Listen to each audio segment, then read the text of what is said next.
Opa, tudo bom? Aqui é o Thiago do Futuro para dizer que o comecinho desse corte ficou com o áudio corrompido, mas mesmo assim tá divertidíssimo, tenho certeza que você vai gostar, então curta o vídeo. A maneira como ele cresceu e como ele foi moldado para ser o que ele é hoje, acaba interferindo também na maneira como ele trata o Groot ali. Então essa relação entre os dois, cara, é uma coisa muito bonita e o foco, assim, realmente eu acho que foi o ponto mais positivo da trama.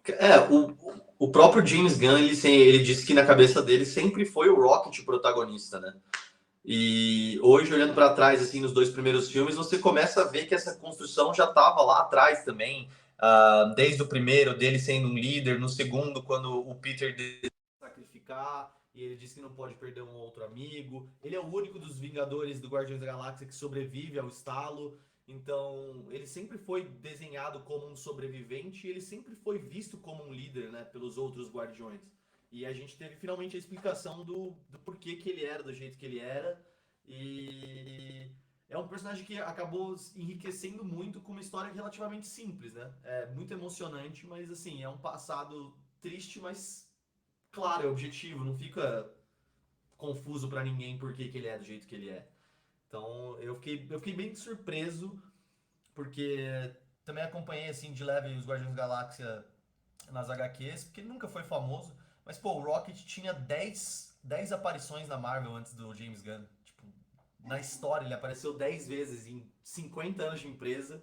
Ele tinha 10 aparições e hoje ele é um dos meus personagens preferidos da empresa. E acho que talvez de muita gente, sabe? Então, parabéns pro James Gunn novamente.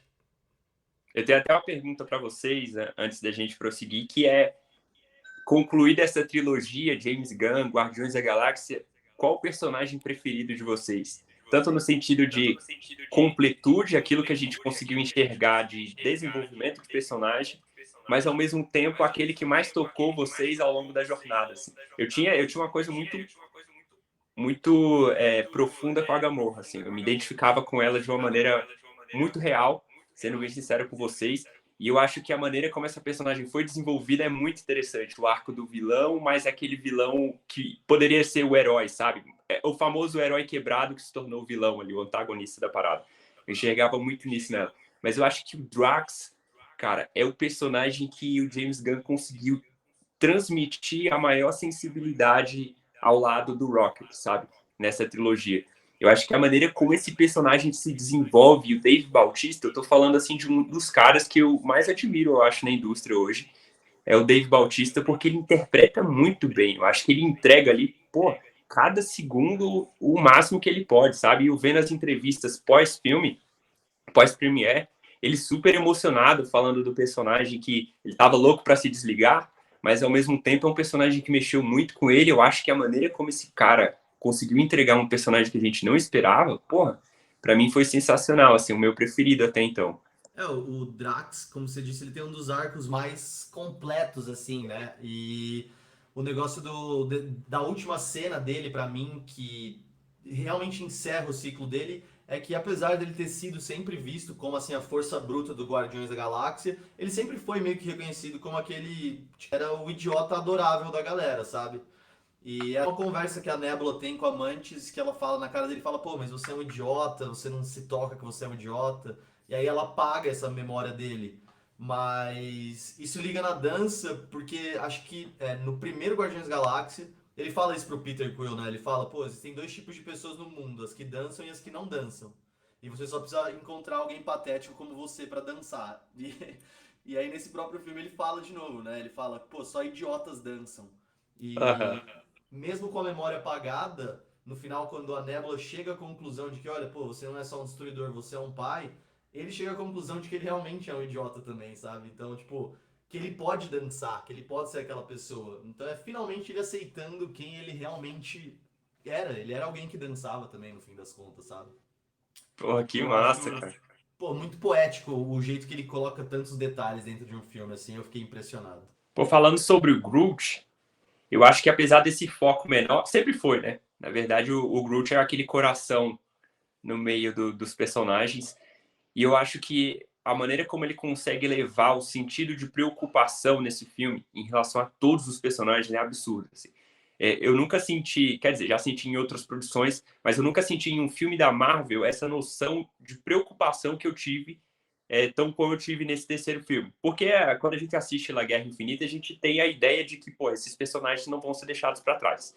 Eles vão voltar de alguma maneira e tal. Mas aqui a gente está falando de um encerramento no qual a gente não tem expectativa de que alguém vai sobreviver, de que alguém vai retornar, ou de algo vai acontecer com eles. E a maneira como a gente passa a entender o Groot nesses momentos, essas expressões dele, até aquele especial dele que a Disney lançou, é uma maneira tão legal, cara, que teve até umas teorias na internet aí, tem muita gente falando, né, naquele último Eu Sou Groot dele, e eu acho que a maneira como a gente vai compreendendo o personagem, não pela linguagem, mas pelas expressões que ele faz, para ele ser esse centro ali, o coração, para mim é muito especial. É uma das coisas que eu mais gostei.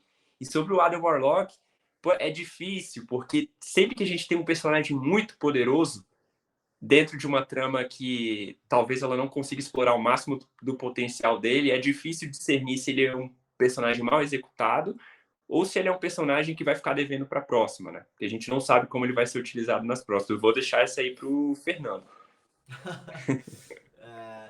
Então, eu juntando assim tudo que vocês falaram, desde da Gamora e agora do comentário que você fez, eu acho que a grande sacada do James Gunn nesse filme foi criar algo que parecesse ter consequências permanentes, sabe? Para todos os personagens. Quando você assiste esse filme pela primeira vez, a gente já sabia que esse era o último filme dos Guardiões da Galáxia. A gente já sabia que era a despedida da equipe. Então, todo momento, tudo que acontece, você tem, como o Adam falou, você tem a sensação de que, pô, pode ser a última vez esse personagem, pode ser que acabe, entendeu? Pode ser que, pô, tô vendo o Groot pela última vez, o Quill, qualquer momento pode ser o último. E esse tipo de consequências também o James Gunn não deixa pra trás com a Gamora, porque a Marvel normalmente tem uma certa dificuldade em atribuir consequências duradouras dentro do seu universo. E a decisão do James Gunn de não retornar a Gamora pra falar assim, pô, ela vai ficar com o Quill de novo, ela vai ficar com os Guardiões de novo, é uma coisa que amarra já no Adam Warlock, que pra mim o James Gunn pegou todas as expectativas de todo mundo e falou assim, ó, vocês estão todos errados, beleza? Nada do que vocês esperavam que ia ser, vai ser. O Adam Warlock não é o vilão que vocês imaginavam, não vai morrer as pessoas que vocês imaginavam, não vou cometer nada do que vocês imaginam que vai acontecer. E acho que essa experiência que pega todo mundo, assim, né, de surpresa. Eu acho que isso é uma coisa boa até para você, Ti, que assim como eu é um fã absurdo da DC, porque a gente sempre recebe essas notícias, acho que o Fernando também deve ter esse impacto, né, de, pô, o filme do Superman vai ser desse jeito. E aí tem um senso de autocrítica e ao mesmo tempo de levar isso para os personagens que vão ser desenvolvidos, da gente imaginar que o filme do Superman, por exemplo, vai ser uma porcaria. Só que o que o James Gunn consegue fazer é justamente quebrar essas expectativas que você comentou, né?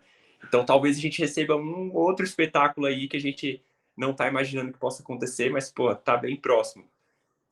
Quer dizer, tem a greve aí dos roteiristas, então Exato. a gente não sabe como vai ser, mas tá próximo, para assim dizer.